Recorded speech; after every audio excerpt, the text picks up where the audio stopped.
Tenía 7 años apenas. Apenas 7 años. ¿Qué es 7 años? No llegaba a 5 siquiera. Y de pronto, unas voces en la calle me gritaron negra. Negra, negra, negra, negra, negra, negra. ¿Soy acaso negra? Me dije. Sí. ¿Qué cosa es ser negra? Negra. Y Dios, yo no sabía la triste verdad que aquello escondía. Negra. Y me sentí negra. Negra. Como ellos decían. Negra.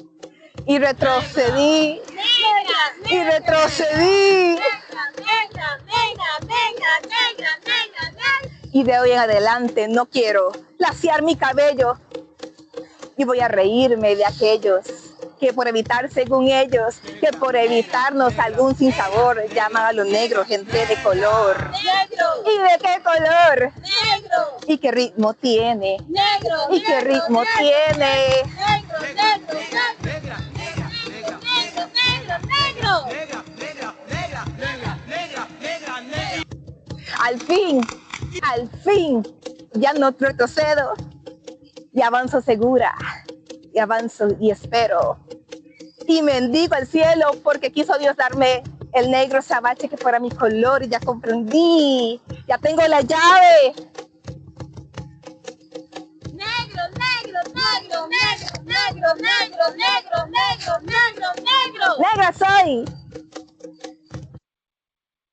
The Ministry of Public Education given a warm welcome to the webinar. When the sea broke the silence, the Danish shipwreck from 1710 in the Costa Rica Caribbean coast. The purpose of this activity is to give us some teaching tools and some knowledge so we can teach about this story as the main example. We really hope that this webinar will be very useful for Ala Uno. Receive a warm hug from the Intercultural Department of Education, from the Regional Direction of Education of Limón, and from all the Afro-Costa Ricans.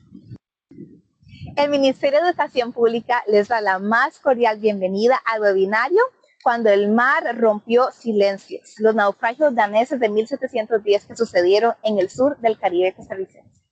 El propósito de esta actividad es brindar herramientas pedagógicas y conocimiento con respecto a esta historia para ser impartida en las aulas. Esperamos que sea de mucho provecho para todos ustedes. Reciban un caluroso abrazo del Departamento de Interculturalidad, de la Dirección Regional de Educación de Limón y de todos los afro-costarricenses.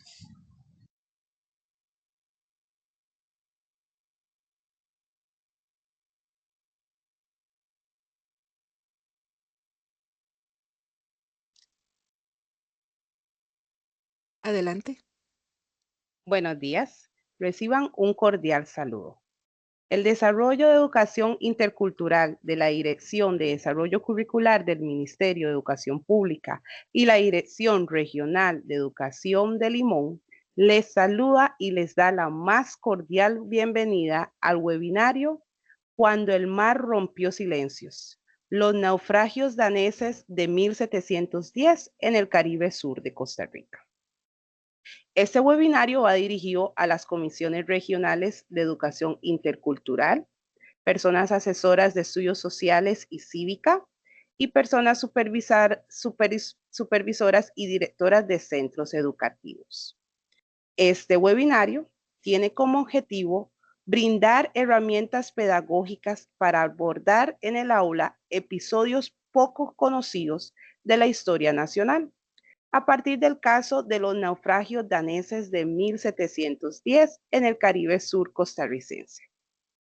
Les habla Keisha Sherry Smith, docente de inglés del Colegio Técnico Profesional de Limón, quien les acompañará como moderadora de este evento.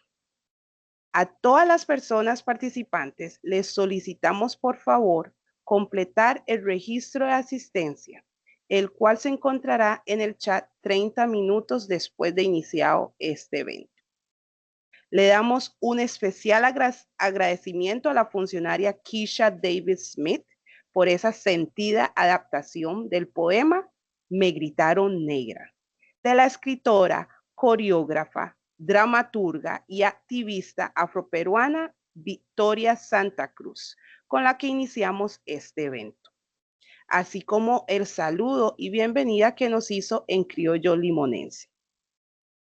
También extendemos un especial agradecimiento al Departamento de Educación Intercultural, el Instituto de Desarrollo Profesional Uladislao Gámez Solano y la Dirección Regional de Educación de Limón, y su Comisión Regional de Educación Intercultural por todo el apoyo y colaboración brindada para la realización de este evento. La dinámica del webinario se desarrollará de la siguiente manera. Iniciará con las palabras de bienvenidas de las autoridades del Ministerio de Educación Pública. Luego tendremos un espacio para la presentación del libro La ciudadanía afrocaribeña y su incorporación a la vida nacional en Costa Rica. Continuamos con la conferencia Cuando el mar rompió silencios, los naufragios daneses de 1710 en el Caribe Sur de Costa Rica. Para concluir, se abrirá un espacio de consultas y comentarios. De esta manera, damos inicio a la actividad y extendemos la cordial bienvenida al señor Richard Navarro Garro, director de la Dirección de Desarrollo Curricular. Escuchamos sus palabras. Adelante, don Richard. Muy buenos días. Reciba un cordial saludo de parte de la Dirección de Desarrollo Curricular del Ministerio de Educación Pública. Es un honor acompañarlos en este webinario organizado por el Departamento de Educación Intercultural y la Dirección Regional de Educación de Limón, en el marco del mes histórico de la afrodescendencia en Costa Rica y en la conmemoración del Día de la Persona Negra y la cultura afrocostarricense. Este espacio representa una valiosa oportunidad para fortalecer nuestros conocimientos y enriquecer las reflexiones que orientan la labor educativa que desarrollamos diariamente en nuestros centros educativos. El tema que hoy nos convoca, Cuando el mar rompió silencios, los naufragios daneses de 1710 en el Caribe Sur de Costa Rica, nos acerca a un episodio histórico de gran relevancia para comprender mejor la cultura de nuestro país. Más allá del acontecimiento en sí mismo, este encuentro nos invita a reflexionar sobre la importancia de recuperar y visibilizar historias que durante mucho tiempo permanecieron ausentes o relegadas dentro de la narrativa tradicional de Costa Rica. Desde la Dirección de Desarrollo Curricular, reconocemos que la educación tiene una responsabilidad fundamental en la construcción de una ciudadanía informada, crítica, comprometida con los derechos humanos. Esto implica, por supuesto, promover procesos educativos que permitan a las personas estudiantes comprender la complejidad de nuestra historia, reconocer la diversidad de aportes que han dado forma a la nación costarricense y valorar, por supuesto, el carácter multiétnico y pluricultural que nos distingue como sociedad. La incorporación de las historias, experiencias y contribuciones de las poblaciones afrodescendientes en los procesos educativos no constituye únicamente un ejercicio de reconocimiento histórico. También fortalece la pertinencia de los aprendizajes, favorece el desarrollo de una educación más inclusiva y contribuye a que todas las personas estudiantes encuentren espacios de representación, pertenencia y valoración de su identidad dentro de nuestro sistema educativo. Cada vez que ampliamos la mirada sobre nuestro pasado, por supuesto que enriquecemos las oportunidades para que las nuevas generaciones desarrollen una comprensión más profunda de la realidad nacional y de los desafíos que aún enfrentamos en materia de equidad, respeto y convivencia intercultural. De igual forma, fortalecemos las capacidades del personal docente para abordar estos temas desde la perspectiva crítica y contextualizada, y que en el aula hacen cosas maravillosas también para afianzar todo este mecanismo. Por ello, agradecemos la participación de todos ustedes que hoy nos acompañan. Su interés y compromiso son fundamentales para continuar impulsando una educación que reconozca la diversidad cultural como una fortaleza para el desarrollo humano, la cohesión social y la construcción de una sociedad más justa e inclusiva. Deseo que este espacio de aprendizaje y reflexión contribuya al fortalecimiento de nuestra práctica educativa y nos motive a seguir construyendo oportunidades para que todas las voces, memorias, experiencias que conforman la historia de Costa Rica encuentren un lugar significativo en nuestras aulas. Muchísimas gracias. Feliz mes histórico de la afrodescendencia y feliz Día de la Persona Negra y la Cultura afrocostarricense. Bienvenidos y bienvenidas todos.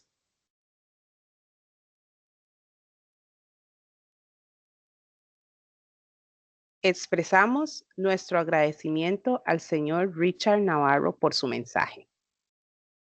A continuación, tendremos la participación del señor Ángel Smith Castro, asesor nacional del Departamento de Educación Intercultural, quien nos presentará el libro La ciudadanía afrocaribeña y su incorporación a la vida nacional en Costa Rica. Adelante, don Ángel. Muchas gracias, Skeicha. Agradecerles la oportunidad. Muy buenos días a todos y a todas que nos acompañan el día de hoy. Un saludo cordial de parte del Departamento de Educación Intercultural y agradecer muchísimo a todos y todas la anuencia de estar aquí compartiendo con nosotros estos espacios. Hoy queremos compartir con ustedes uno de los tantos materiales educativos que desde el Departamento de Educación Intercultural se realizan, se elaboran con el objetivo de seguir promoviendo, ¿verdad?, esta tarea ardua de nosotros y del Ministerio de Educación Pública en cuanto a la promoción de los derechos humanos, en cuanto a la visibilización de los aportes, de los legados de los diferentes grupos étnicos y en este caso en particular de la población afrodescendiente en Costa Rica. Todos esos riquísimos aportes, esa herencia ancestral que hemos tenido y que ha sido parte del desarrollo nacional. Y precisamente pues queremos compartir el documento llamado La ciudadanía afrocaribeña y su incorporación a la vida nacional en Costa Rica, y contarles un poquito qué podemos encontrar nosotros en este documento, que es una elaboración propia del Ministerio de Educación Pública, del Departamento de Interculturalidad, en donde este servidor quiso hacer un resumen, ¿verdad?, un poco más accesible para todos los docentes sobre esta historia en particular de la incorporación de la ciudadanía afrocaribeña a la vida nacional. Este material, colegas, nos permite comprender cómo se construyó históricamente la ciudadanía afrodescendiente o la ciudadanía afrocaribeña en el país, cuáles fueron esos obstáculos y sobre todo qué aprendizajes nos deja para el sistema educativo costarricense desde la interculturalidad y los derechos humanos. Para entender este proceso, precisamente el documento se organiza en una serie de apartados y capítulos que voy a explicarles en este ratito. Adelante, siguiente.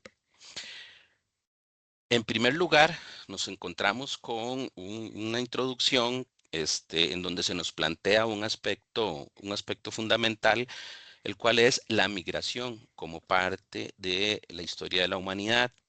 En ese marco se nos explica que Costa Rica recibió hace más de 150 años población afrocaribeña, principalmente de Jamaica, que llegó a trabajar en el ferrocarril y posteriormente en la industria bananera. Aquí aparece una idea que quisimos destacar, una idea central en esta parte introductoria, es que aunque esta población fue clave para ese desarrollo económico del país, no fueron reconocidos como ciudadanos durante mucho tiempo. Es decir, que hablábamos de personas que vivían en Costa Rica, que nacían en Costa Rica, pero que legalmente no eran, digamos, consideradas costarricenses. esta partecita de la introducción nos anticipa también el objetivo del documento, en donde planteamos de alguna forma que reconstruir este proceso de lucha por la ciudadanía y visibilizar el papel de un actor clave como Alex Curling es fundamental para comprender esta parte de la historia.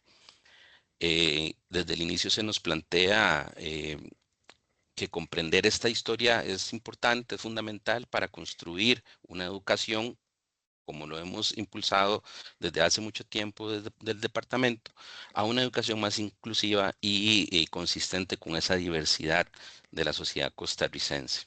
Adelante.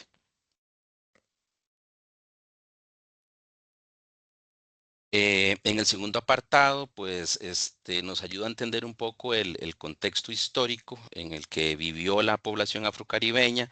Aquí encontramos también una idea fundamental, una idea clave, que es que su llegada al país responde a una necesidad económica, no tanto a un proyecto de integración social, ¿verdad? Costa Rica necesitaba mano de obra para el ferrocarril y posteriormente para el banano, y por eso pues llegaron miles de personas afrocaribeñas, especialmente de Jamaica, que se asentaron en Limón. Pero al mismo tiempo el país promovía una idea de nación homogénea, de todos blanquiticos, ¿verdad? De esa idea de vallecentralismo. Y es aquí donde también nace una contradicción importante, en donde se necesitaba, digamos, el trabajo de estas personas, pero no se les reconocía como parte de la nación. Y a partir de ahí es que el documento describe una serie de también prácticas prácticas discriminatorias, como las restricciones migratorias que se dieron, las propuestas incluso porque hubo propuestas legislativas para evitar matrimonios interraciales, limitaciones laborales, obstáculos para la movilidad, por ejemplo, y hasta la clasificación de estas poblaciones como razas indeseables también, ¿verdad? Y también hubo algunos factores culturales, como el idioma inglés o la religión protestante, que fueron utilizados como un medio de justificación para excluir a esta población.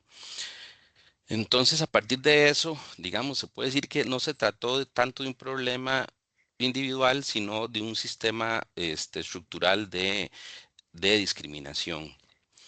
Y en ese sentido, pues en este contexto nos permite entender realmente que la población afrocaribeña fue históricamente invisibilizada dentro de ese proyecto de nación costarricense. Adelante. También tenemos un apartadito, ¿verdad? Que es el tercer apartadito de la obtención de la ciudadanía, todo el proceso que se llevó a cabo, ¿verdad? En donde se nos explica cómo se inicia ese proceso de reconocimiento de ciudadanía a esta población afrocaribeña. Un momento clave resulta ser la Guerra Civil de 1948, que de alguna forma abrió esas o nuevas posibilidades políticas en el país para que pudiera irse dando esta posibilidad de ir adquiriendo la ciudadanía costarricense. Entonces, a partir de ese momento es que se eliminan algunas leyes discriminatorias, se promulga la Constitución de 1949, se reorganiza la institucionalidad migratoria, por ejemplo, y todo esto permitió que la población afrocaribeña comenzara a tener acceso a la ciudadanía. Sin embargo, y digamos aquí, esto es muy importante mencionarlo, que este acceso no fue automático, ¿verdad? Ni justo, necesariamente justo, digamos. Las personas afrodescendientes tuvieron que cumplir algunos requisitos adicionales para ser reconocidas como ciudadanas costarricenses. Y aquí es donde aparece un concepto clave que quizás podamos, que puede ser un elemento importante para trabajar en la parte educativa, que es el concepto de la asimilación, ¿verdad? Es decir, estas personas, para ser aceptadas, la población afrocaribeña, para ser aceptada, tuvo que adaptarse a patrones culturales dominantes, lo que implicó de alguna u otra forma pérdida del idioma, el rechazo de prácticas culturales, presión hacia una homogenización, ¿verdad? Ahí se fueron perdiendo las escuelas de inglés, por ejemplo, ¿verdad? Que muchas veces hemos conversado en algunos asesoramientos y cursos que hemos dado, ¿verdad? Y luego, un elemento aquí importante fue el avance en este proceso de la ley Curling de 1955, que facilitó la naturalización de muchas personas afrocaribeñas. Y aquí resaltó una idea clave también, y es cómo la ciudadanía se va logrando, pero no en condiciones plenamente, digamos, equitativas o justas. Y precisamente donde toma protagonismo esta figura de Alex Curling que les acaba de mencionar. Siguiente. Adelante, Inés. Tenemos la figura de Alex Curling, de la cual hablamos en el siguiente apartado del documento, en el cuarto apartado, en donde se centra en esta figura, ¿verdad?, importante de la historia de Costa Rica y de la población afrodescendiente. Alex Curling fue el primer diputado afrodescendiente de Costa Rica. Su importancia no radica solo en este cargo político, ¿verdad?, sino en ese liderazgo social y en esa capacidad que él tuvo para denunciar una serie de injusticias relativa a la población afrocaribeña y también a toda esa población que también no era reconocida como ciudadana costarricense. Curling escribió artículos, dio discursos y utilizó diferentes espacios para evidenciar la discriminación, la exclusión social y las barreras para acceder a esa ciudadanía, denunciando situaciones como, por ejemplo, la segregación en espacios públicos, la negación de oportunidades laborales y las leyes racistas que persistían en ese momento. Pero algo importante a destacar acá es que a pesar de todo esto, Curling, él como persona, siempre se sintió como un ciudadano costarricense, ¿verdad? Entonces, él defendió la idea de que las personas afrocaribeñas no eran extranjeras, sino que eran costarricenses con derechos. Y su mayor logro, como mencioné anteriormente, fue la creación de la ley Curling, que permitió esa naturalización de miles de personas, no solo con esa ley, no solo personas afrocaribeñas, sino hijos e hijas de extranjeros que habían nacido en Costa Rica y que no se les reconocía también la ciudadanía. Por eso hoy se le reconoce como benemérito de la patria, se le conoce como el padre de la igualdad jurídica. Y esto hace a Curling un referente, por ejemplo, en cuanto a lo que es la ciudadanía activa y la lucha por los derechos humanos. Siguiente, Inés. Y para ir cerrando, si quiere, podemos pasar a la siguiente, Inés. Para ir cerrando, ok. Para ir cerrando, el documento nos deja tres ideas importantes para nuestro sistema educativo, para la reflexión en nuestra parte educativa, y es como la historia nacional debe contarse desde su diversidad, no desde una visión homogénea. La ciudadanía no ha sido, digamos, un derecho casi automático para todas las poblaciones en sí, y que la educación tiene un papel clave en la construcción de una sociedad intercultural, inclusiva y respetuosa de los derechos humanos. En ese sentido, y para cerrar, conocer esta historia, y me permito leerlo, no es solo un ejercicio académico, sino un compromiso con una educación más justa, más crítica, más representativa de la Costa Rica que realmente somos multiétnica y pluricultural. Creo que con esto termino, pues pasamos a la siguiente, agradeciéndoles a todos y todas por el espacio. Adelante, Sketch. Muchas gracias al señor Anger Smith por presentar tan valioso documento que esperamos pueda ser una herramienta útil para toda la comunidad educativa. A continuación, tendremos un espacio cultural a cargo del grupo Wakanda Project de la Escuela Atilia Mata Freses con la canción Personally. Que disfruten el video.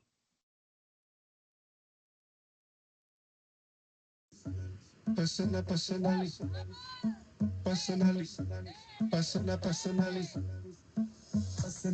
I rock your body. I promise you go home, you want that daddy. I give it to you like you never had it. Swimming touching till like speaking Chinese. Now waiting me, like a boom boom. Now waiting us, saga. And she know one me. She talks so she know one. I know the things within my mind. When I see you dancing, girl, you got me high. And if you wanna try, baby, go day tonight. 'Cause I'm in the mood. As long as you feel it, I deal with you personally. Personally, personally, personally, personally, personally, personally, personally, personally, personally, personally,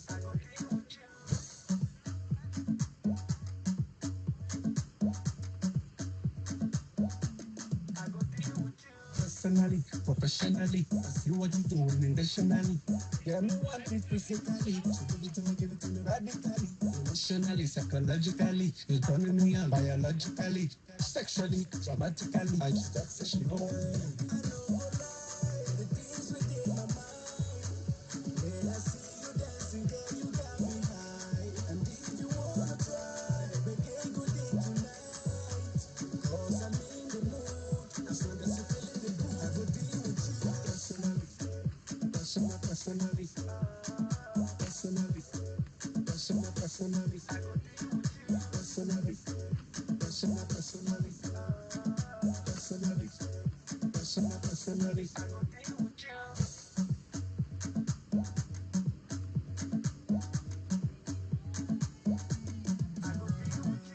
Yeah, exceptionally, losing spiritually, money speaking so drastically, magically, internationally, abatically, drama, for dictionary, saga, she know me, she talks so she know me. I know the things within my mind. When I see you dancing, girl, you got me high. And if you wanna try, baby, go day tonight. 'Cause I'm in the mood. As long as you feel it, I go deal with you personally, personally, personally, personally, personally, personally, personally, personally, personally, personally, personally, personally.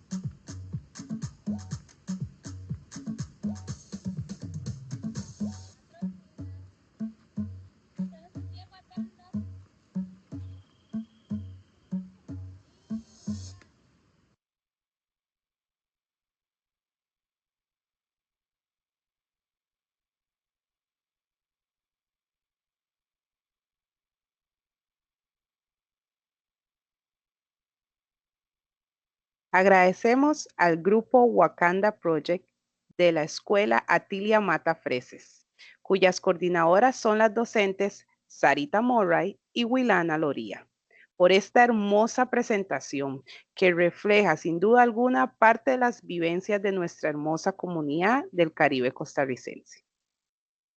A continuación, tendremos la conferencia titulada Cuando el mar rompió silencios. Los naufragios daneses de 1710 en el Caribe sur de Costa Rica. Esta conferencia está a cargo de la señora Rina Cáceres Gómez, experta en estudios de África de la Universidad de Costa Rica.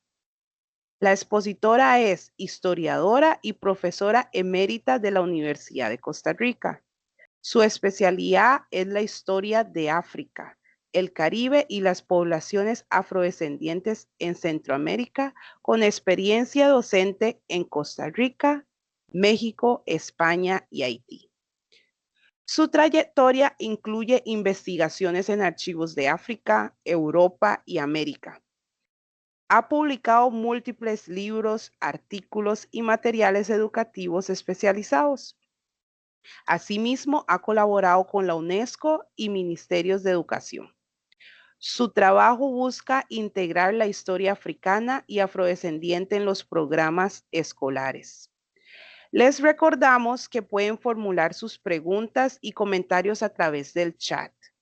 Al finalizar el webinario, destinaremos un espacio para responderlas. Sin más, le damos la palabra a la señora Rina Cáceres para que inicie con su conferencia. Adelante, doña Rina. Muchas gracias, Keisha, muchas gracias por la presentación y muchas gracias a los organizadores, a cada uno de ustedes que hace posible esta mañana de conversación. Y claro, agradezco a los que nos acompañan detrás en sus computadoras celulares o tabletas. He titulado esta conferencia Cuando el mar rompió silencios, los naufragios daneses de 1710. Porque creo que estamos en un momento que con la fuerza del mar se están rompiendo los silencios que estuvieron presentes y que marcaron la percepción de la idea de nación en Costa Rica. Esta historia dramática de 1710 es una ventana de oportunidad para poder ver lo que estaba ocurriendo en la antigua provincia de Costa Rica y en el mundo. Empezamos entonces con la siguiente filmina. En el domingo, fue un domingo, 2 de marzo de 1710, 2 barcos de la Compañía Danesa de las Indias Occidentales y Guinea, el Christianus Quintus y el Frederick IV, encallaron en el Caribe Sur de Costa Rica con más de 100 personas. Debe haber sido una tarde difícil, muy difícil, cuando los barcos se encallan y las personas están atrapadas debajo de la cubierta. Decenas de personas, hombres, mujeres y niños atrapados de pronto. Uno puede imaginarse ese momento, uno de los navíos rompe contra las olas, el otro se quema, la gente grita, la gente desesperada por salir rompe partes del deck, la misma tripulación huye y debe haber sido un momento muy difícil. Siguiente, por favor. En esta, metodológicamente, vamos a trabajar, o por lo menos la perspectiva de esta conversación, va a resaltar 2 temas, además de los silencios, que es importante recordar que estamos rompiendo, contextos y escalas. Vamos a ver la pequeña historia en escalas y en relación al momento en que se está viviendo en diferentes partes del mundo. Siguiente, por favor. Estos barcos daneses que llegaron acá no fueron únicos, fueron parte de un movimiento de rutas navieras que conectaron a Europa, África y América durante 300 años o más. Estas rutas que generalmente los mapas las muestran como predominantemente atlánticas, también se dieron no solo a nivel de América del Norte y América del Sur y las islas del Caribe, sino también tocaron la región de Centroamérica. La siguiente. Esa es nada más como una imagen para demostrar que hubo viajes directos entre algunas regiones de África y la región de Centroamérica. Desde Trujillo o desde Panamá, los barcos llegaban a esas regiones y desde ahí, por tierra, distribuían a las personas al interior del país. La siguiente, por favor. No solamente se dieron a través del Caribe, sino también a través del Pacífico. De ahí la herencia afrodescendiente en la provincia de Guanacaste y de ahí hacia el norte, Nicaragua, El Salvador, Guatemala, México, que conectaban esta región como una cuenta de rosarios con el Perú. ¿Y cómo llegaba la gente acá? A través de Panamá. A través de Panamá era la idea del canal de Panamá, la idea del puente que comunica mares, se inició desde hace mucho tiempo. En la siguiente vamos a ver entonces los principales focos, tanto en África como en América, los polos, desde donde llegaban las personas. Y aquí un tema metodológico.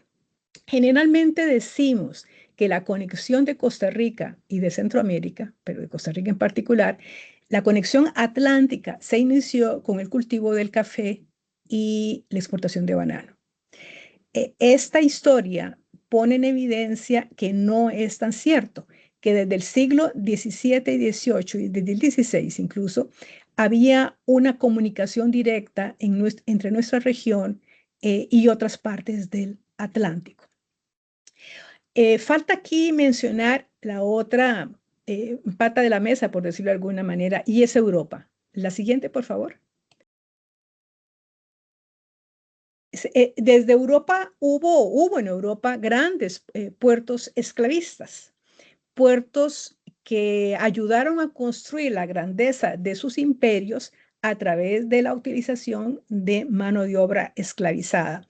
Y hay que decir que no, ellos se concentraron en mano de obra esclavizada africana, pero hay que recordar que la mano de obra esclavizada ya existía en América, impuesta desde los primeros años de la conquista hacia poblaciones indígenas, que es todo un tema que falta mucho por explorar. En este caso estamos nada más rescatando la parte más dramática, que es la parte del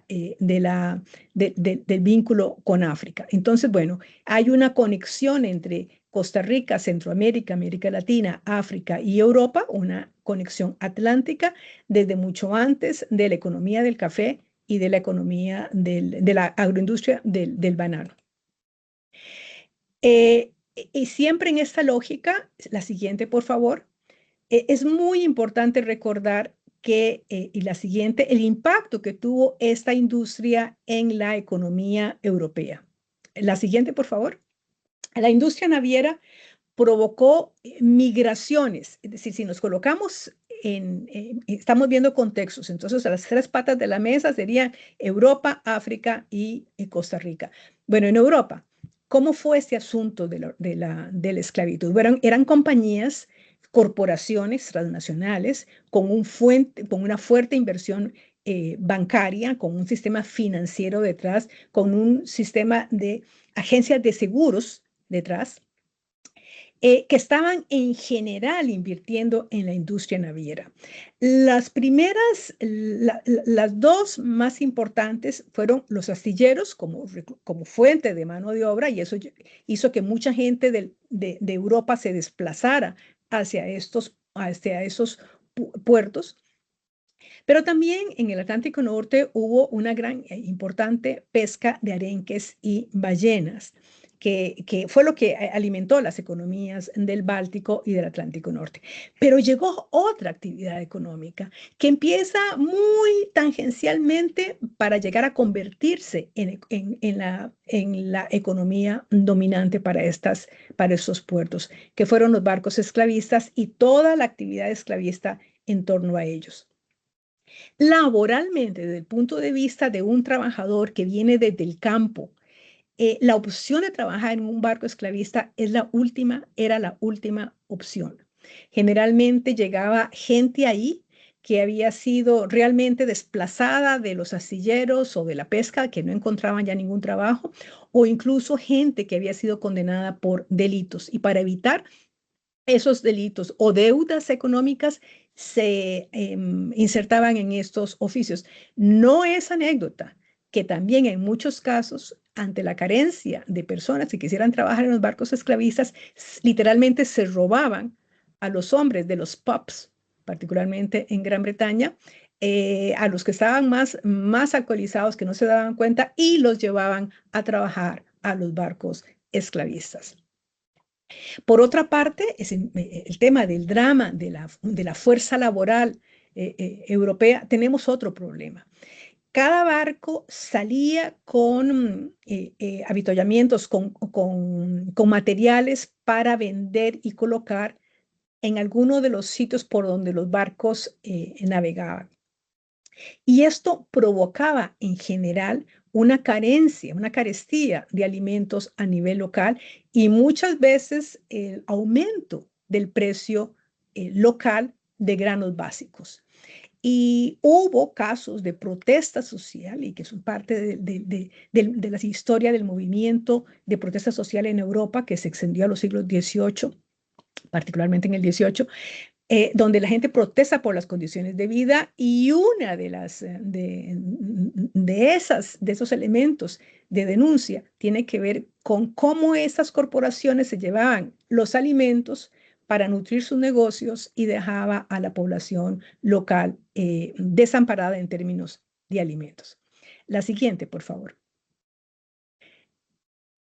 Esas son algunas imágenes que hemos recuperado de los archivos daneses de barcos que tuvieron diferente calado y diferente tamaño a lo largo del periodo. Pero en la siguiente hemos adaptado una imagen que de alguna manera no es una copia, es simplemente un dibujo para poder explicar lo que ocurría al interior de los barcos. Los barcos no era una estructura igualitaria, ni mucho menos. Era un espacio de infinita violencia. Era un espacio organizado por jerarquías, fundamentalmente jerarquías, con disciplina y con violencia. Por un lado tenemos a los capitanes y a los oficiales que tenían un espacio personal diferenciado, generalmente en cubierta. Y aquí era donde guardaban los cofres. Hay un cofre dibujado que quiere un poco llamar la atención sobre estos barcos que no únicamente trasiegan personas, sino que también trasiegan materias primas.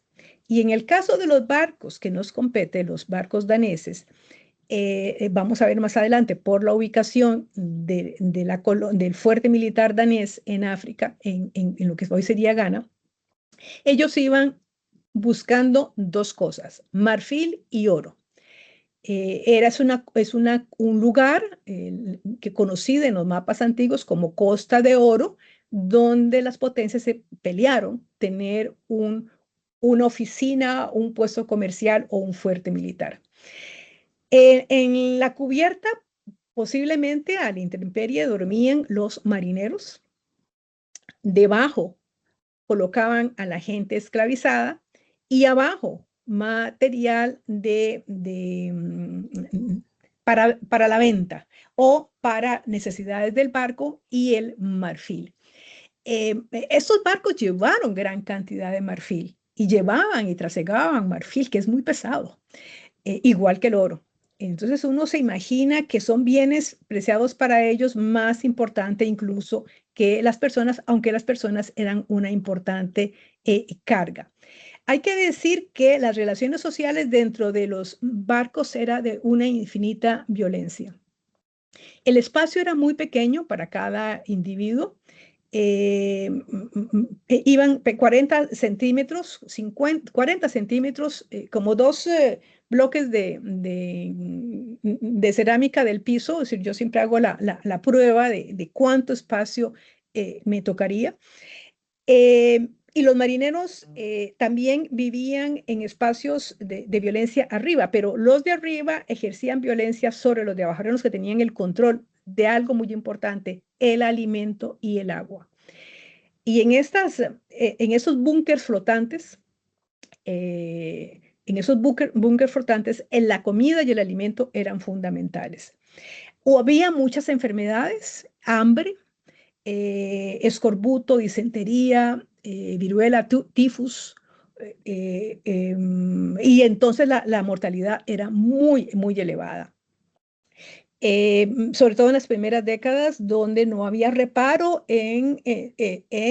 si encontraban personas enfermas, no había reparo en tirarlas al mar. obvio una importante rebelión antiesclavista a lo largo de cada una de las trayectorias, de las cuales sabemos son simplemente retazos. Hay muchos textos de capitanes de barcos de ese periodo que he omitido por un tema de tiempo. Pero hay una que me llamó la atención, que dice y que describe muy bien estas jerarquías. El capitán intimidaba a los hombres, a la tripulación. Los hombres torturaban a los esclavos, a la gente esclavizada. Todos salen rotos, decía él, de la desesperación. Al final era gente metida en una violencia. La siguiente, por favor.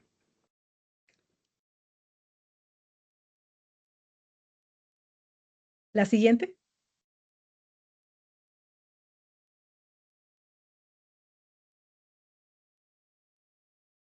¿Me escuchan?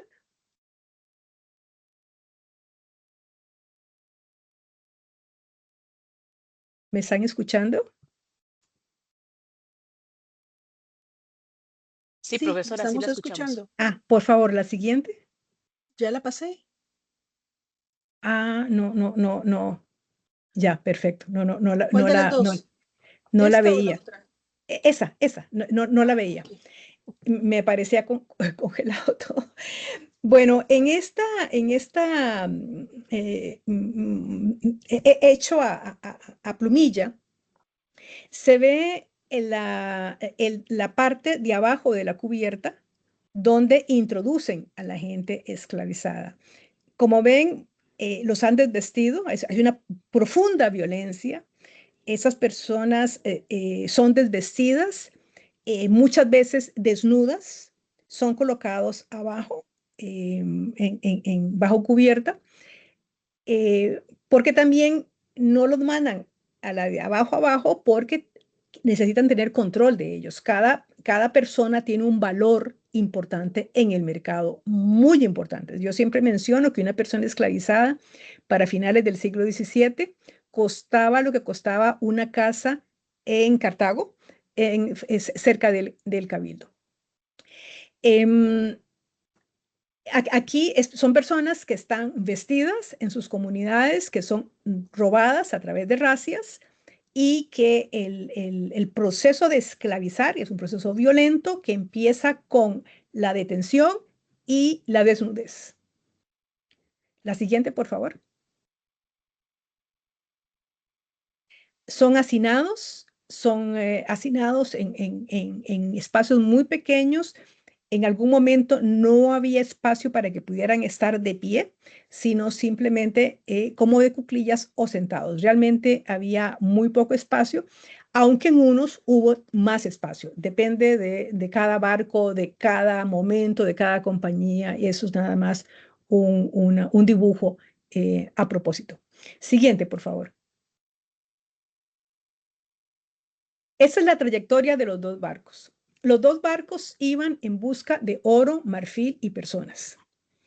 Y verán otro tema metodológico, yo hablo de personas esclavizadas. La fuente primaria habla de esclavos, lo cual como historiadores es importante de recordar, porque la palabra esclavo denota la categoría social del momento. Sin embargo, nosotros cuando hablamos e interpretamos un momento del pasado, utilizamos nuestras palabras y nuestro vocabulario. En las fuentes es importante recordar cómo era que eran denominados para saber, poder comprender y analizar la magnitud del control. Esclavo es un sustantivo que no rescata el carácter de individuo de la persona, sino cosifica y legitima de alguna manera, no de alguna manera, sino que legitima el tratamiento de materia vendible de una persona. Entonces, como ven, los barcos hicieron siguieron una ruta muy larga, salieron de Copenhague, en Dinamarca, hacia el fuerte militar que tenían ellos, de Christiansborg, Y desde ahí, la idea es ir hasta Santo Tomás, que es la isla de control danesa, que Dinamarca había controlado hasta su independencia, pero pierden el camino y terminan encallando en el Caribe Sur. Y quiero que denoten algo. Los barcos salen en 1708, en noviembre y diciembre. Y es hasta febrero que tocan suelo africano. Noviembre, diciembre, enero y febrero. Si se ponen a pensar, no son los meses más cálidos de Europa del Norte, son los meses más fríos del norte de Europa, particularmente Dinamarca y la región nórdica. Entonces, no es en cualquier momento en el que salen. Salen en un momento de bastante estrés y cuando salen hay toda una ceremonia para la salida de los barcos y siempre hay una especie como de juramento de lealtad hacia la compañía. La compañía es propietaria del barco, es propietaria de los bienes y es propietaria de los contratos de los trabajadores y de las personas esclavizadas y de lo que encuentren en el camino. Entonces es muy interesante esa sesión solemne de juramentación, de obedecer a la compañía como como garante, dejando muy claro que ellos no disponen de ningún derecho, sino que es la compañía. La siguiente, por favor.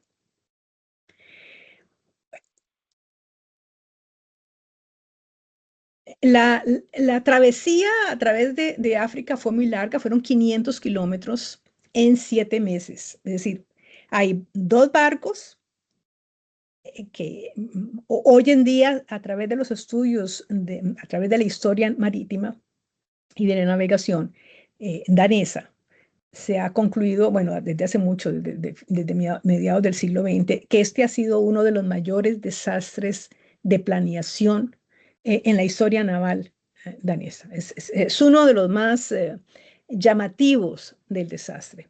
Empezó mal organizada, empezó mal planeada y llevó a un fracaso absoluto. Bueno, es una larga travesía, son 500 kilómetros. Ellos al salir en diciembre de Dinamarca, salieron con poco alimento. Salieron del invierno de los países nórdicos, esperando encontrar en la parte tropical alimentos. Ellos salen y empiezan a costear, ¿no? A brincar de un fuerte, de un lugar a otro. Cada fuerte militar que ustedes ven ahí es un puesto comercial que está en manos de ingleses o franceses y van entrando y negociando la compra de personas. Lo que llamamos racias esclavistas. Lo que están haciendo son racias esclavistas, sacando personas. Estamos con 24 cañones, 60 tripulantes cada uno. Entonces no son el capitán solo, ¿no? Sino que hay un grupo de gente que se encarga de controlar lo que está ocurriendo. La siguiente, por favor. Este es el fuerte Christiansborg, ubicado en Osu, Ghana, actual Ghana. Siempre digo, he contado la historia 1000 veces, ¿no? De que si uno se para en la parte superior de estos fuertes, uno puede ver los otros fuertes. Son 500 kilómetros de fuertes. Y cuando hay fuertes militares, uno se pregunta, ¿por qué un fuerte militar? No son solo avanzadas comerciales, no son solo puestos comerciales, son puestos comerciales más fuertes militares. Y son barcos que van con cañones, y ahí hay cañones. Entonces hay todo un tráfico también de armas importante. Estos cañones tenían la particularidad y el fuerte militar de proteger sus territorios frente a otras potencias, frente a otras metrópolis que estuvieran compitiendo con ellos. Ahora, ¿por qué tantos fuertes militares? La siguiente, por favor. Los comerciantes portugueses nombraron la costa atlántica de África de acuerdo a los productos que ellos consideraban importantes y cambiaron entonces los nombres locales. Ghana, donde está Orsú, el fuerte militar en Christiansborg, fue llamada Costa de Oro. Oro, pues era la costa. Y bueno, ahí menciono, ¿no? 45 fuertes y puestos comerciales en diferentes banderas europeas. La siguiente, por favor. El siguiente es un mapa muy típico de estas épocas que se encuentran en muchas en bibliotecas estas de Princeton, donde cada color o cada región, sí, ajá, da el nombre de la materia prima que ellos quieren, anunciar o decir por qué es importante. Si quiere, pasamos a la siguiente, donde hay un recuadro. En la siguiente podemos ver, por ejemplo,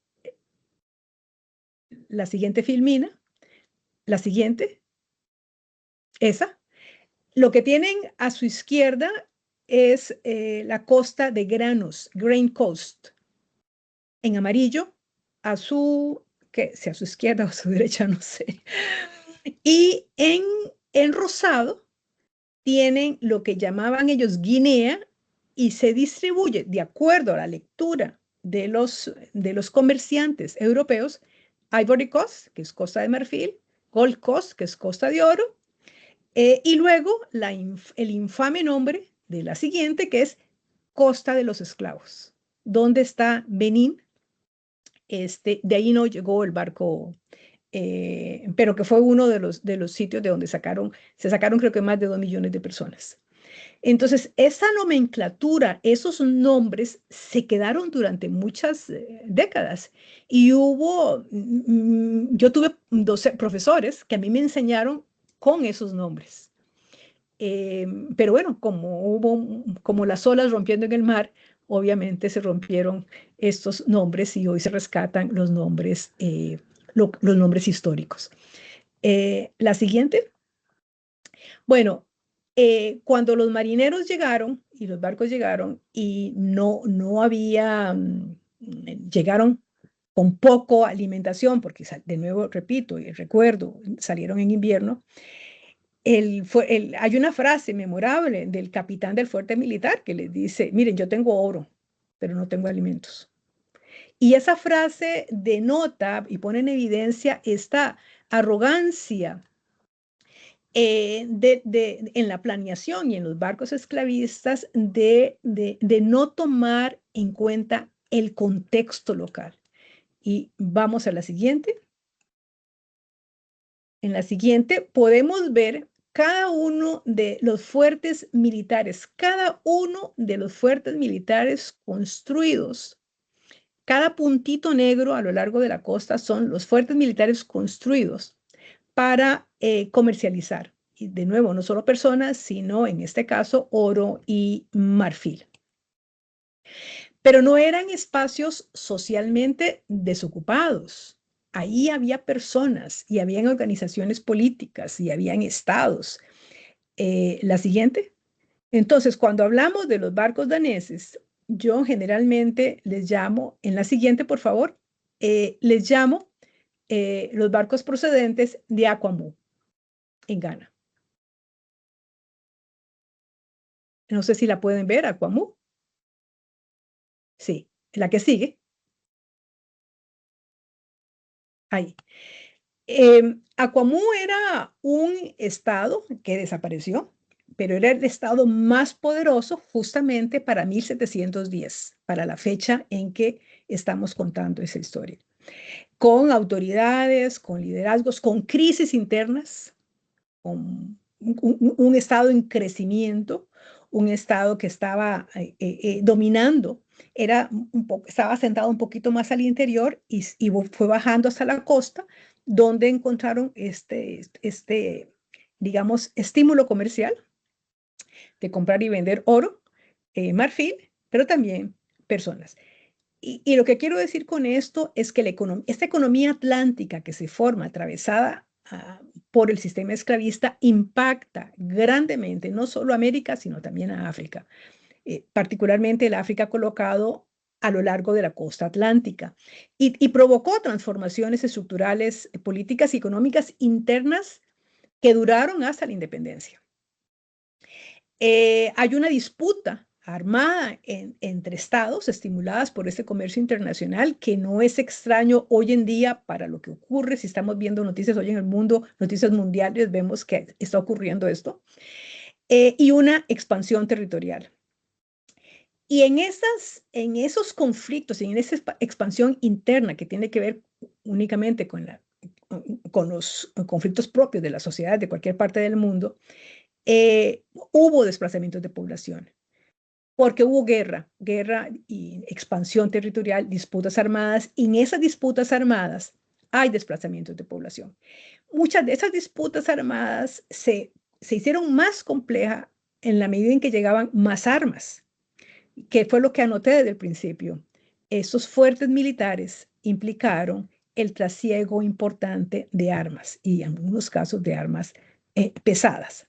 La siguiente, por favor. En la siguiente vamos a ver a Aquamú, en el siguiente mapa. En el de la izquierda puede ser que no esté muy claro, pero en ese círculo lo que quiero señalar es Aquamú, que era un puntito en el interior. Y hacia la derecha, abajo, vemos esos puntos en grises, es todo lo que se extendió a Aquamú como estado en el marco de la economía atlántica. Ya para 50 años después, este estado es dominado por Ashanti, que es otro estado que llega a dominar. Pero en este momento es un estado de donde están saliendo personas esclavizadas que hoy, con la nomenclatura actual, le llamaríamos desplazados por guerra, porque es gente que está huyendo. Muchos huyen hacia el interior y logran salvarse, pero otros quedan inmersos en las redes. Y toda esa historia tiene que ver con Ghana, que es el cuadro superior a la derecha, que es Ghana, el actual país, que es uno de los países hoy más importantes del África occidental, y que justamente en los últimos 5 o 10 años ha incorporado también el tema del reconocimiento de la diversidad cultural.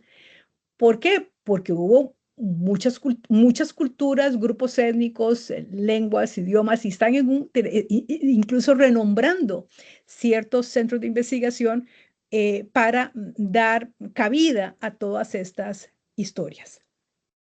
Bueno, volvemos de nuevo en la siguiente filmina, volvemos de nuevo a la ruta del barco, para decir que fue de una violencia infinita por falta de agua, falta de alimentos.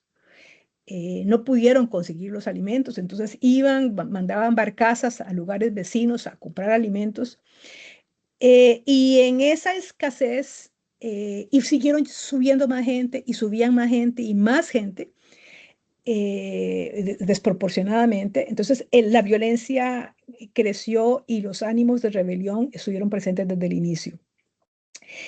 Bueno, hay una elevada mortalidad, el hacinamiento, y el hacinamiento golpea a todos, ¿no? Cuando los barcos salen de Queta, del último puerto, y tienen que dar la vuelta por las islas para agarrar las corrientes marinas, en parte las rutas están marcadas por las corrientes marinas.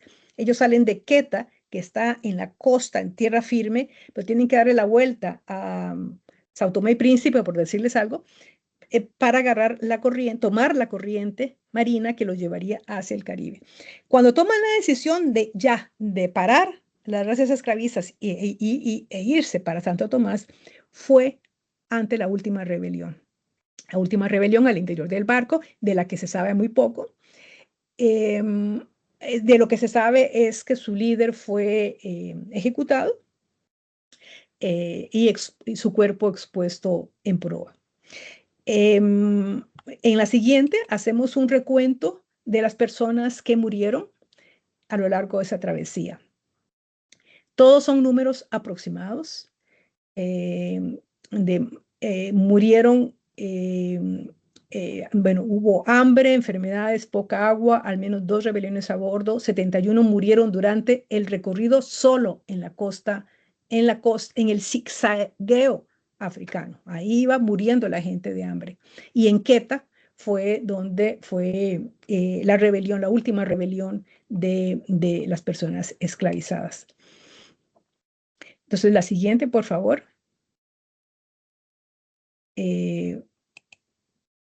Bueno, entonces aquí, el 2 de marzo, los barcos se encallaron, iban para la isla de Santo Tomás, encallaron en Santa Catalina, en Providencia. Bueno, el otro elemento, el carácter de los capitanes. Hay muchas historias controversiales sobre el temple de los capitanes, sobre la capacidad de liderazgo de los capitanes de los barcos. Y hay un capitán en particular que se mostró como el que menos oía los consejos y el que de alguna manera, además de los vientos propios del Caribe, más bien del Atlántico, encallaron. Pero ellos pierden la noción, pierden completamente el radar de dónde estaba Santo Tomás y desembocan, terminan en Santa Catalina, en Providencia, frente a Nicaragua.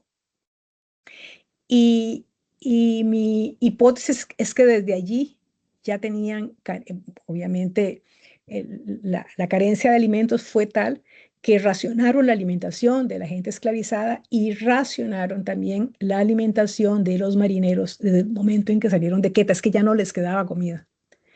Y empezaron a dar poquitos, y eso enardeció a todos. La carencia de agua y de alimentos.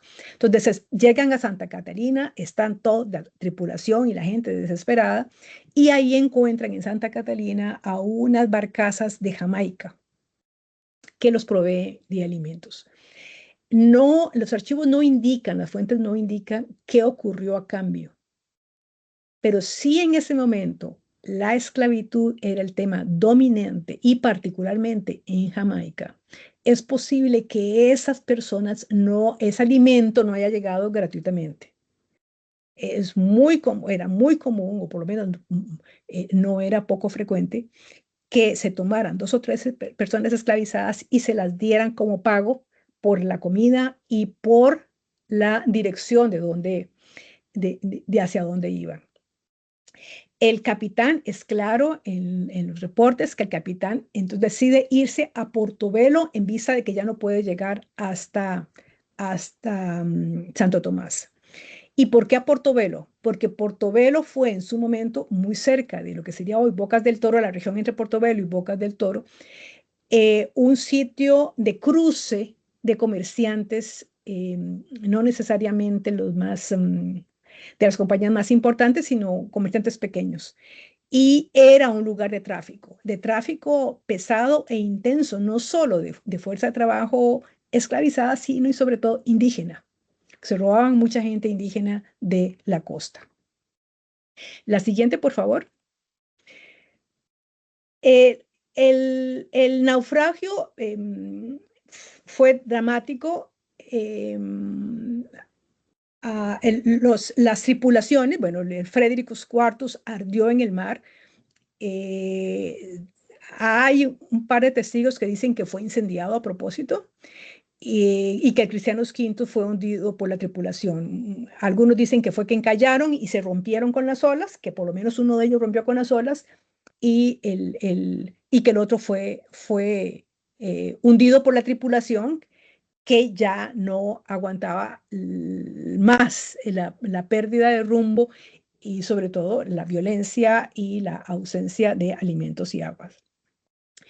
Los barcos llevaban barcas. Es muy común que esos barcos vayan con barcazas, grandes y pequeñas. Y entonces la tripulación se salva. Y sabemos de la tripulación porque ellos siguieron en juicio con la compañía. Cuando les decía que detrás de todo esto hay un sistema financiero y un sistema de seguros y que hay compañías y corporaciones, el caso no termina aquí. El caso continúa en corte tanto en Panamá como en Dinamarca. Panamá y España. Entonces las tripulaciones se reparten el oro, por lo que hay una gran disputa, y se llevan a buena parte de las personas cautivas. No se habla de que hayan llevado el marfil en las barcazas. Del marfil no sé nada. Puede ser que cuando se abra una caja más se sepa más. Pero sí se sabe, hay barcos que trasiegan marfil y que uno los ve pasando frente a la costa del Caribe costarricense y que terminan en América del Norte, en las 13 colonias. Bueno, a partir de los juicios se sabe que se repartieron el oro y se llevaron a buena parte de las personas cautivas a Portobelo, a Jamaica, a La Mosquitia y a Cartago. Entonces, no termina la agonía después del naufragio. La esclavización continúa a otros niveles y en otros lugares. La siguiente, por favor. En la siguiente vamos a ver el desglose, el costo humano, el balance del costo humano de los sobrevivientes del viaje y los destinos. Se calcula que 756 personas fueron capturadas, 71 murieron en la costa, al menos 115 en la travesía atlántica, y se supone que 570 quedaron sobrevivientes, que fueron reesclavizadas y enviadas a Jamaica, Portobelo, La Mosquitia y Cartago. De esas 500 personas, ¿por qué sabemos esos números? Por las cuentas de la tripulación y los capitanes que tuvieron que rendir cuentas sobre lo que había pasado ante autoridades, porque los que llegaron a Portobelo hubo una barca que logran sobrevivir. Llegaron, entraron y partieron hacia Jamaica y de ahí a Europa. Pero hubo otra barca que no, que fueron detenidos por las autoridades españolas y estos fueron sometidos a un juicio por tráfico ilegal en las Cortes de Panamá. Y de ahí el caso terminó en España. Entonces, ese es un caso muy interesante por la documentación que deja, por las trazas en archivos que deja, en diferentes archivos. No fue el primero, no fue el último, no fue el mayor o el peor, pero la traza documental es importante. Hay diferentes cálculos del número de personas por una razón. Esas compañías viajan con seguros y entre más, ellos, para sacar más provecho, buscan elevar el número. Y entonces hay fuentes controversiales, hay números distintos. Los que se reportan en Costa Rica, tanto ilegales o legales, son 105. Jamaica era un polo esclavista mucho mayor que Costa Rica o Portobelo. Jamaica era el corazón de la punta de lanza de la economía inglesa y luego británica, y entonces tenía, digamos, más músculo comercial, igual a Mosquitia.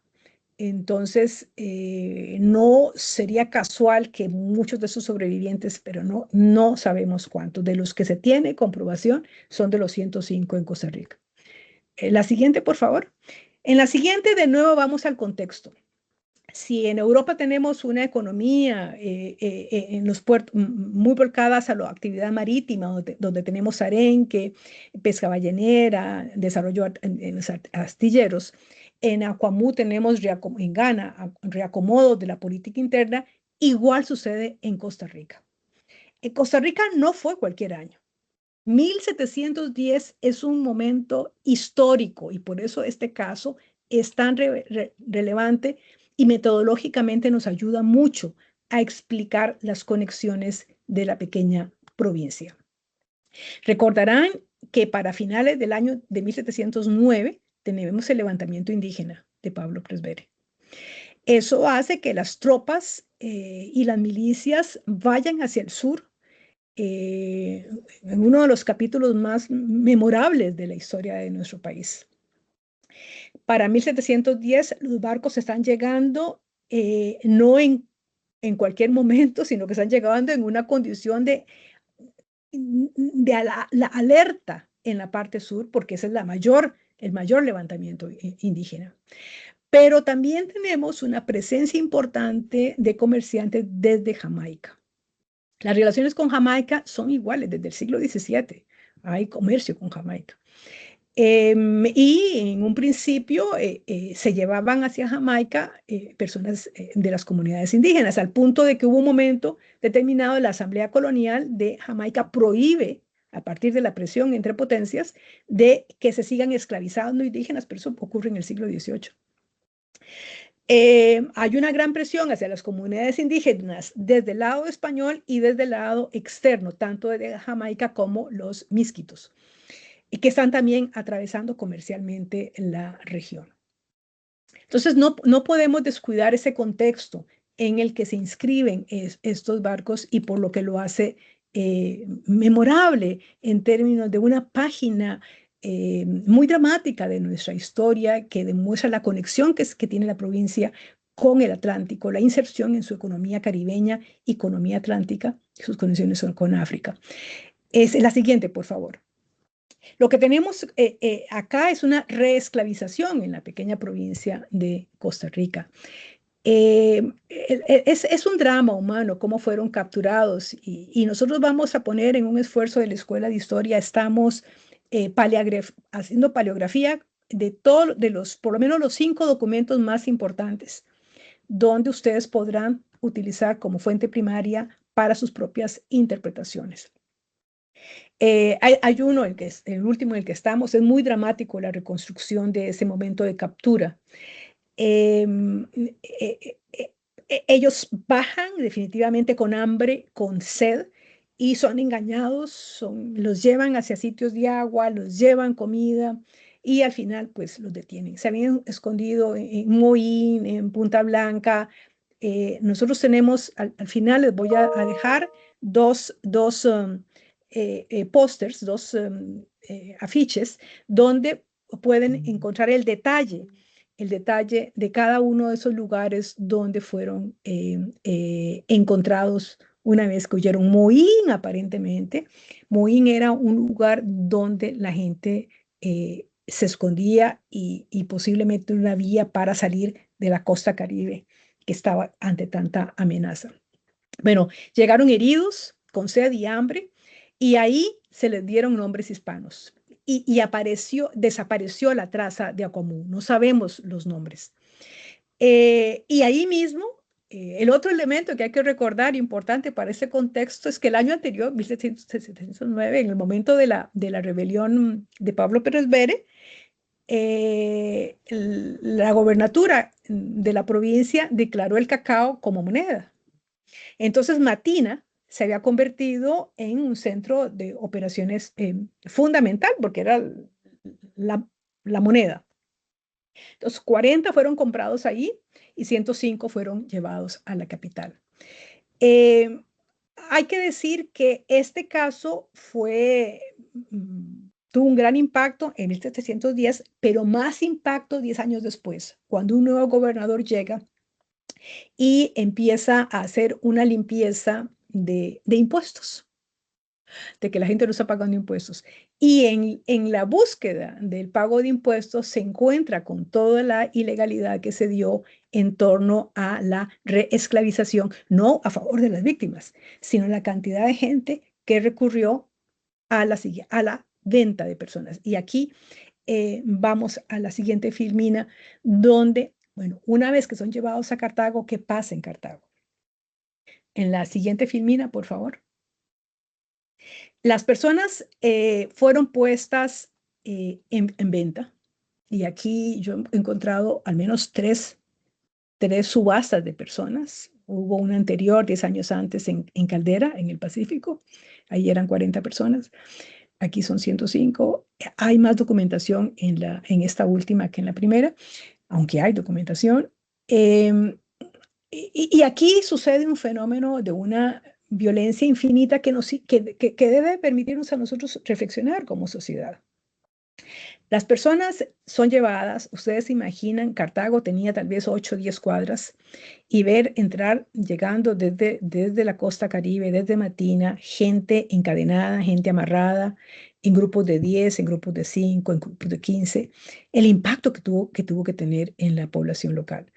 Y para ellos, para las personas víctimas, ¿no?, de ser llevadas a un cabildo, de ser escrutadas, de ser desnudadas, de ser examinadas su cuerpo, toqueteadas por todo lado, ver mujeres, niños, hombres, y de un pronto a otro ser exhibidos para ser vendidos. Como era la usanza en esa época, las ventas, recuerden que no existía ni radio ni nada por el estilo. La siguiente, por favor. Vemos que la principal forma de anuncio fue el pregón por las calles, así se hacía. Se pregonaba todo lo que se ve. Todas las decisiones que venían de cabildo se pasaban por pregón. Es decir, que una persona iba caminando por las calles anunciando, qué sé yo, un nuevo reclutamiento de hombres para las armas o la llegada de un nuevo cargamento, pero también la venta de personas. Y por 3 días se caminaba gritando, en cada día de puja había anuncio.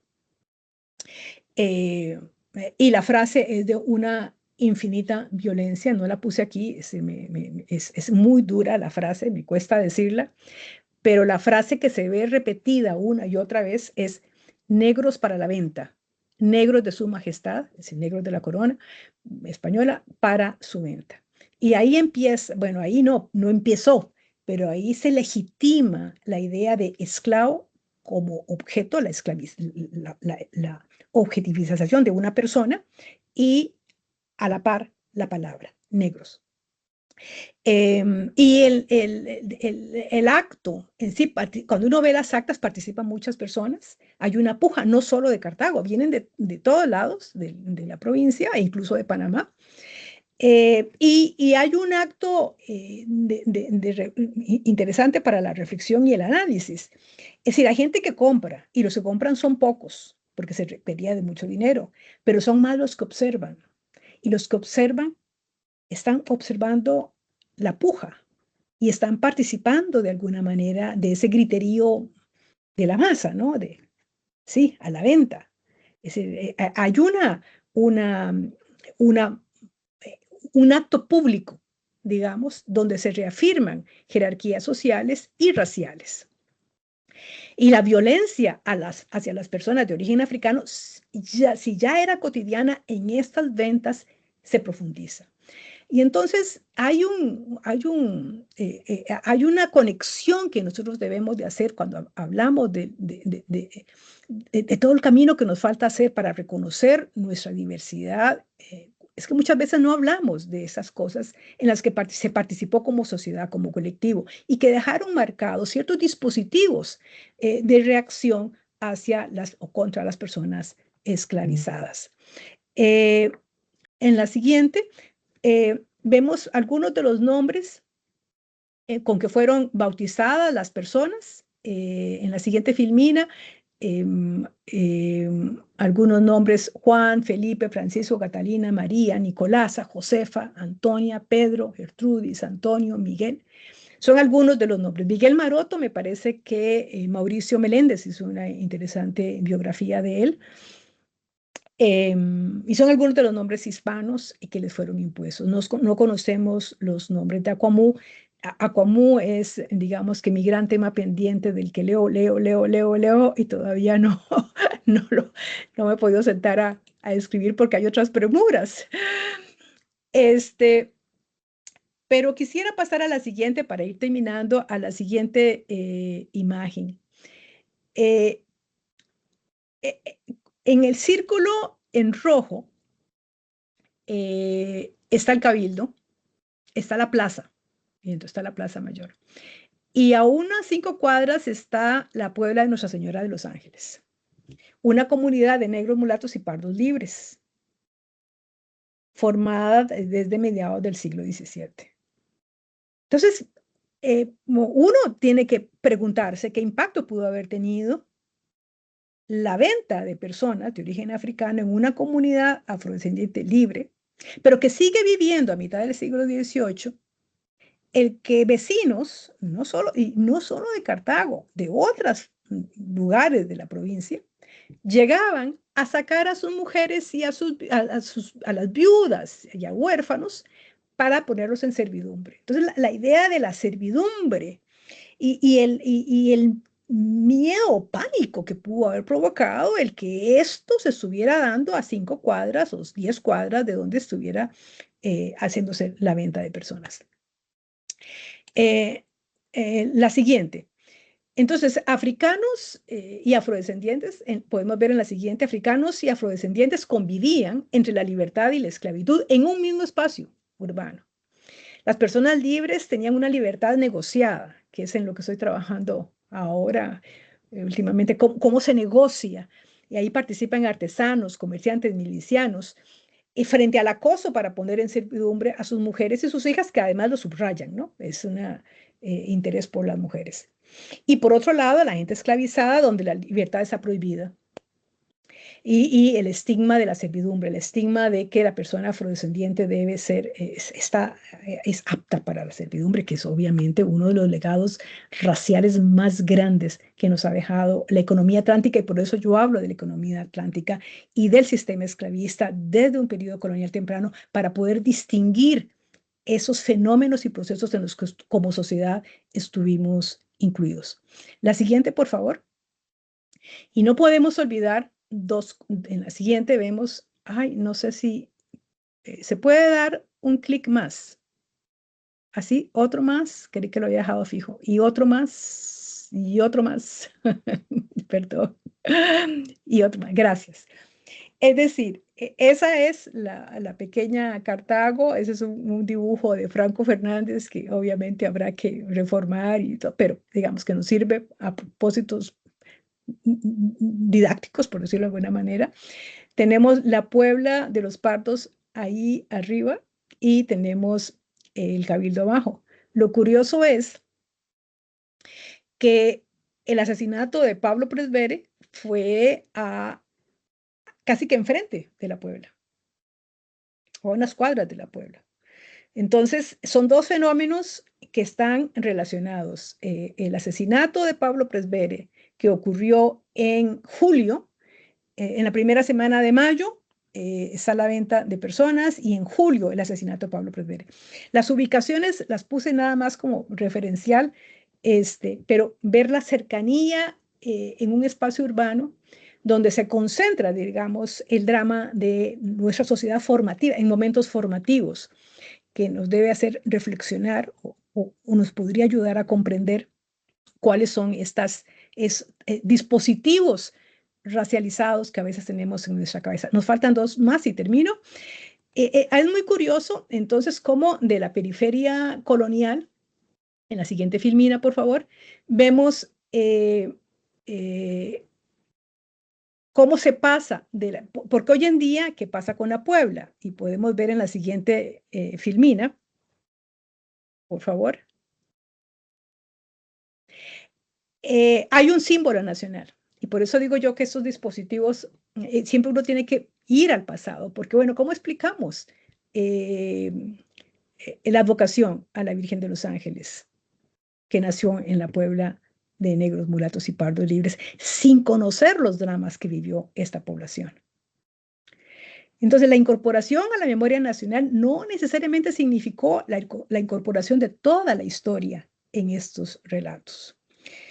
Y de alguna manera abrirlos y conocerlos nos haría más sensible acerca de quiénes somos y por qué nosotros actuamos de ciertas maneras, no solo en términos de dispositivos racializados, sino también en términos de una suerte de empatía con el otro.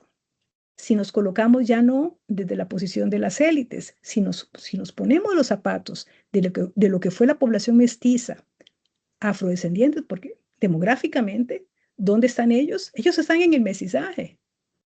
Esa es parte de la historia del mestizaje. Y cierta resiliencia que hay en la sociedad costarricense. Esta manera tan particular que somos como sociedad podría explicarse a través de la forma en que solucionamos problemas tan dramáticos como fue esta. Ya para concluir, solo una, ¿dónde están los descendientes de esta saga? Y yo digo que más que buscar la genealogía de las personas, yo me pregunto, ¿dónde estamos nosotros? ¿Dónde nos ubicamos nosotros frente a esa historia? ¿Cómo hacemos de esa historia parte de nuestra historia nacional? Y termino con otra más. Vengo anunciando que termino y y la que sigue, creo que la última. Yo digo, bueno, si más que la genealogía, ¿dónde estamos? Cuando el mar rompió silencios en esta metáfora, los silencios también se producen en lo que se documenta, en lo que se archiva, en lo que se cuenta y en lo que enseñamos. Cuando esa historia entra al aula, deja de ser silencio y se convierte en conocimiento, memoria y ciudadanía. Y es la tarea maravillosa que todos ustedes hacen día a día. Muchas gracias. Creo que concluyo aquí dejándoles 2 vínculos al final de materiales que ustedes pueden bajar.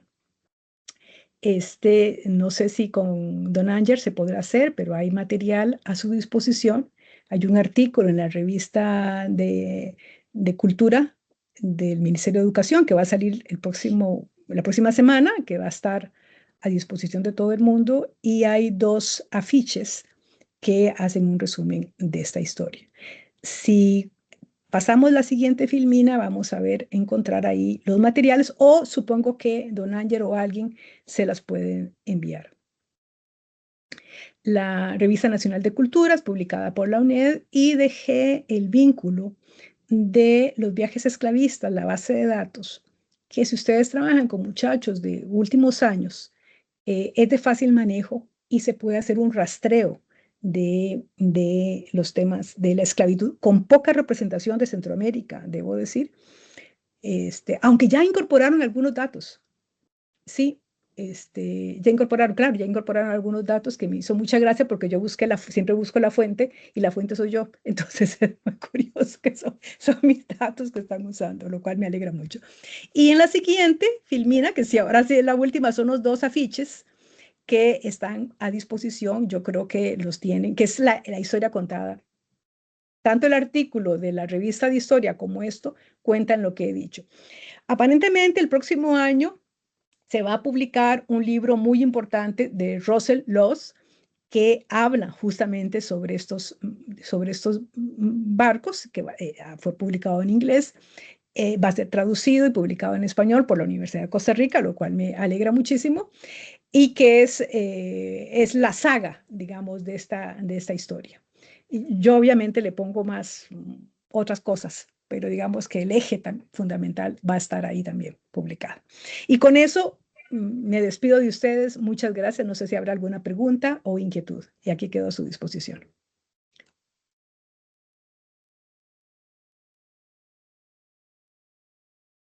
Gracias. Gracias. Agradecemos de todo corazón a la señora Rina Cáceres por su valiosa conferencia, la cual nos permite analizar el naufragio de los barcos esclavistas, Cristianos V y Federicos IV, reconstruyendo así la historia de las más de 100 personas africanas que llegaron de forma forzada a nuestro territorio costarricense, así como la importancia de recuperar estas memorias históricas para comprender la presencia afrodescendiente en Costa Rica y promover una enseñanza más inclusiva y crítica del pasado. Ahora iniciamos el espacio de preguntas y comentarios facilitadas por medio del chat, a cargo de la señora Nancy Sequeira Muñoz, señora regional de Artes Plásticas de la Dirección Regional de Limón. Disculpe. Adelante, doña Nancy. Muchas gracias, Skeisha. Es para mí un placer estar en este espacio. Permítanme enviarles un cordial saludo a todas las personas que nos acompañen y agradecemos especialmente a doña Rina Cáceres por esta valiosa conferencia y por las reflexiones que nos ha compartido. Llegamos ahora al espacio de preguntas, comentarios y reflexiones que las personas participantes han venido planteando a través del chat. Pero antes de eso, de realizarle a doña Rina la primera pregunta, quiero externarle que en el chat hay muy buenos comentarios hacia su presentación, doña Rina. Qué gusto da escucharla. Parte de los comentarios dice, da gusto escuchar a la expositora. Gracias por crear estos espacios de aprendizaje. También expresan que este es un tema novedoso y que viene a llenar espacios y vacíos dentro de la información y que es muy importante tener estos espacios, sobre todo para la población docente, ¿verdad? Que también tiene que, pues, pasarle a la población estudiantil. Y el último comentario dice, muy interesante conocer tantos detalles que sin duda alguna su persona maneja con una efectividad que realmente nos ha cautivado con su exposición, doña Rina. Vamos Muchas a ver, gracias. con mucho gusto. Vamos a hacerle esta preguntita. ¿Qué aprendizajes considera fundamentales para que el estudiantado comprenda que la historia afrodescendiente es parte de la historia nacional y no un tema aislado? Excelente pregunta. Muchas gracias.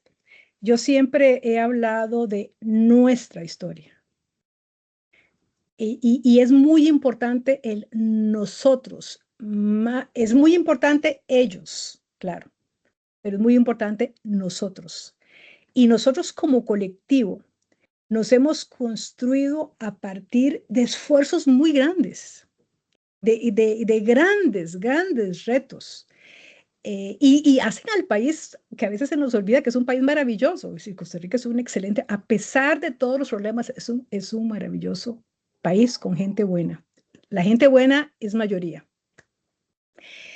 Y creo que esta incorporación creo que la idea de finales del siglo XIX, cuando los nuevos estados republicanos decidieron crear la idea de que las naciones se construyeron únicamente a partir de la presencia española, realmente trajo consecuencias negativas para el mismo proyecto político, para el mismo proyecto político. Porque al sumarnos a todos, las naciones se vuelven más fuertes, mucho más fuertes que en manos de un pequeño grupo, que además eso es una idea ficticia, porque no toda la gente descendiente de España. Fue un mito creado.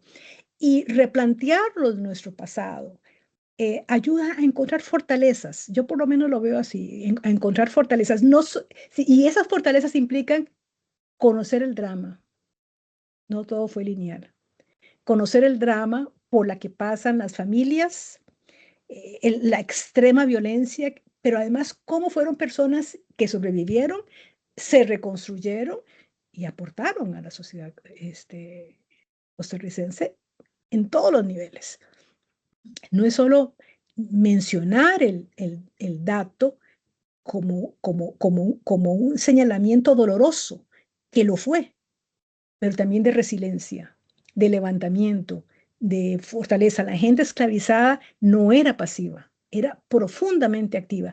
Y conocer sus historias, sus proyectos de vida, conocer la historia de África, nos hace entender las complejidades del mundo, ser menos ingenuos, pero además reconocernos como nosotros colectivo, como nosotros colectivo.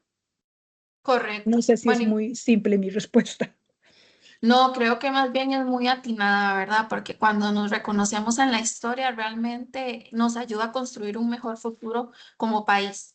Ahora, dice, ¿cómo distinguían a los pobladores afrodescendientes libres de los esclavos africanos provenientes de los barcos? Gracias. Importante pregunta también. A partir de una gran, bueno, la población afrodescendiente libre era hispana y católica. La gente que venía llegando en los barcos venía con otros idiomas. Entonces, siempre la lengua, creo que don Ángel lo mencionaba en algún momento, la lengua se convierte en un disparador, en un dispositivo que puede ser utilizado de muchas maneras, como positivo o como negativo. Y luego la otra cosa era el tema de la libertad. Pero entonces la gente afrodescendiente libre pasó muchos problemas de estar demostrando una y otra vez que eran personas libres. Hablaban español, tenían otra forma de vestir, otra forma de comportarse. La gente esclavizada estaba claramente definida en qué casas estaba. Yo tengo un mapeo en algún lado, hice un mapa donde están en las casas principales con gente esclavizada, realmente estaban en el centro obviamente por falta de información no se sabe lo que ocurrió luego en Heredia y en Alajuela y en Nicoya. Pero hay un distintivo, hay una clara diferencia cultural, pero también el peso de la autoidentificación, que la identificación para una persona afrodescendiente no fue fácil. Es decir, no se daba por hecho, había que estarla demostrando. Ok. Y eso es un legado, creo yo, que todavía existe en nuestras comunidades, en algunos países más que en otros. Doña Rina, también dicen que esperan contar con su valiosa presencia en la Andrea Alajuela en el Simposio de Educación Intercultural. Ahí Entonces, estaré, muchas gracias. para que quede ahí. Y también don Alanis, Ajá. dice, doña Rina, ¿usted considera que las visiones eurocéntricas de superioridad racial han sido superadas en la investigación histórica en la actualidad? ¿O aún persisten resabios de esas visiones en la investigación histórica actual? Sí, yo creo que en general en la investigación, y justamente de eso hablábamos hace pocos días a propósito del lanzamiento del libro de Guillermo Navarro sobre el panafricanismo. Falta todavía mucho por hacer en todas las disciplinas, en todas. Por ejemplo, ¿cuántos teóricos africanos son estudiados en los cursos de filosofía? ¿Cuánto se sabe del desarrollo de medicina tropical desarrollado en Ghana, medicina tropical en Ghana, en nuestros países? ¿Cuánto se sabe del aporte a nivel de la sociedad? ¿Cuándo incorporamos las voces africanas en nuestro pensum educativo? Yo creo que es el reto.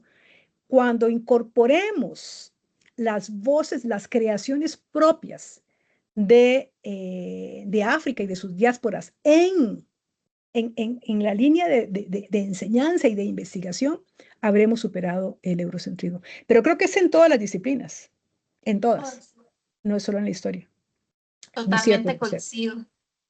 Coincido con usted, también lo vemos desde, bueno, de mi área que es artes plásticas, ¿verdad? Un programa de estudios totalmente eurocéntrico y que realmente necesitamos retomar lo que se construye desde Hispanoamérica, ¿verdad? Entonces, claro. Totalmente, todos los saberes necesitan trabajar en conjunto para que los estudiantes también vean que eran poblaciones capaces de producir arte, cultura, música, matemáticas, ciencias, ¿verdad? La música que usted acaba de mencionar, fundamental. La creación musical es maravillosa y debería de ocupar un espacio más grande que, sobre todo en la formación, que es muy clásica, ¿no? Es en la formación de nuestros músicos. Correcto. Y bueno, para ir continuando, ¿qué impacto tuvo la llegada de estas personas africanas en la sociedad colonial costarricense de inicios del siglo XVIII? Yo veo mi preocupación es que el acto a mí me impacta la idea de la venta de personas. Eso a mí me tiene muy dolida, digamos, de ver cómo se legitimaba la cosificación de las personas a través de la venta. La idea de que los africanos, y hablo de África, mi primera especialidad es estudios africanos, ¿no? Entonces a mí me costaba entender cómo si yo estaba en un lugar en África con personas como aquí, como en cualquier lado, de un pronto darme cuenta que había una narrativa o un cuento contado sobre los africanos que cosificaba a una población que son personas. Es decir, esa incomprensión todavía me sigue golpeando. Y yo creo que el impacto que tuvo que haber tenido más que los africanos fue la dinámica en la que fueron insertos, y fue la dinámica de la esclavitud. Y creo que es el mayor impacto ahí. La venta de personas y la esclavización de personas legitimó una forma de ver a las personas de origen africano en un estatus diferente a las personas que incluso pobres no eran de origen africano. Había una investigadora que hablaba, creo que es Du Bois, el que hablaba del salario psicológico. Así que es psicológicamente, aunque no tengan ingresos, bueno, no soy. Y las subastas de personas ayudaban a legitimar o contribuían a legitimar esa caracterización. Entonces, las personas, el impacto que pudieron tener en su vida cotidiana, habrá que hacer investigación. Pero el fenómeno social, que es a lo que yo llamo a que veamos, y lo que ocurrió en ese momento con esas personas, fue un impacto enorme. Fue la mayor legitimización del acto de discriminación. No les he descrito, estarán en las fuentes primarias cuando se publiquen, los adjetivos que se utilizaban para justificar, los llamaban presas, objetos, pero generalmente la presa. Ya tenemos de cazar, la idea de cazar personas queda legitimada. Y cuando uno ve las actas de las demandas que se hacen en torno, cuando se cobran los impuestos, uno ve una cantidad enorme de personas involucradas. Entonces, por eso yo hablo de un sistema. Si el impacto del sistema esclavista fue tan profundo que algunas de sus manifestaciones las vemos hoy en día con los dispositivos de racialización que tenemos. No sé si respondí a la pregunta. Yo creo que sí, ampliamente, doña Rina. De verdad que es un gusto escucharla. Para ir cerrando, tenemos un comentario que dice, qué linda que es la historia y más cuando es expuesta de una manera tan bonita. Súper importante conocer toda la información. Entonces, Gracias. Realmente agradecerle una vez más su aporte a este valioso espacio, ya que realmente nos da muchos insumos para trabajar y para, sobre todo, pensar en la población estudiantil, sensibilizar esta historia tan importante. Vamos a agradecer ¿Puedo a todas decir las... algo? Claro que sí, doña Yo Rina. creo que para los muchachos, ustedes son los expertos trabajando con estudiantes menores de edad, pero mi experiencia con jóvenes en la universidad es que la música y las artes es un medio para llegar a través de lo emotivo a esas historias. Hay mucha reconstrucción de historias, hay canciones, hay música, hay enseñarles la gran posibilidad de la creación que hay, porque a veces como que son como historias muy pesadas estas, no sé cómo ustedes son los que tienen el reto de cómo traducen esas historias a sus alumnos, pero creo que la música, por lo menos a mí en primeros años de universidad, me facilitó mucho la empatía. ¿Cómo construimos empatía? Creo que ese es el reto. ¿Cómo construimos empatía? Y me parece que la música me ayudó mucho a que los muchachos tuvieran empatía hacia el tema y hacia las personas. Nada más. Muchísimas gracias, doña Rina, por esa valiosa observación. Creo que tenemos una tarea desde las direcciones regionales, los centros educativos. Agradecemos también a todas las personas participantes por sus preguntas, comentarios y aportes, que sin duda enriquecen esta conversación y nos invitan a continuar profundizando en nuestra historia y en la riqueza cultural de nuestras comunidades. Ahora, para continuar el webinar, le devuelvo la palabra a nuestra compañera Skeisha. Adelante, Skeisha. Muchas gracias, colega Nancy Sequeira, por esta dirección en las que participaron personas con preguntas y comentarios. Les recordamos nuevamente y muy importante llenar la asistencia del evento, la cual se encuentra en el chat. A todas aquellas personas que completen la asistencia, se les estará enviando por correo el material con enlaces y los afiches. Así que recuerden completarlo, por favor. Además, les recordamos que este webinario está siendo grabado y se subirá al canal de YouTube del Instituto de Desarrollo Profesional. A continuación, y para ir cerrando con broche de oro este exitoso evento, disfrutaremos de otro espacio cultural, a cargo también del grupo Wakanda Project de la Escuela Atilia Mata Freses, con la canción Ministry of Road.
Muchas gracias al grupo Wakanda Project por esta energética presentación con el majestuoso Mar Caribe como escenario de fondo. Agradecemos la participación del Departamento de Educación Intercultural de la Dirección de Desarrollo Curricular, la Dirección Regional de Educación de Limón, al Instituto de Desarrollo Profesional por este espacio y a la expositora del día de hoy, doña Rina. Además, un fuerte agradecimiento a ustedes quienes nos han acompañado y que son agentes de cambio en los centros educativos de Costa Rica. De esta manera, damos por concluida esta actividad y reitero nuestro agradecimiento. Unuaf a blessed day, que en criollo limonense significa que tengan un bendecido día.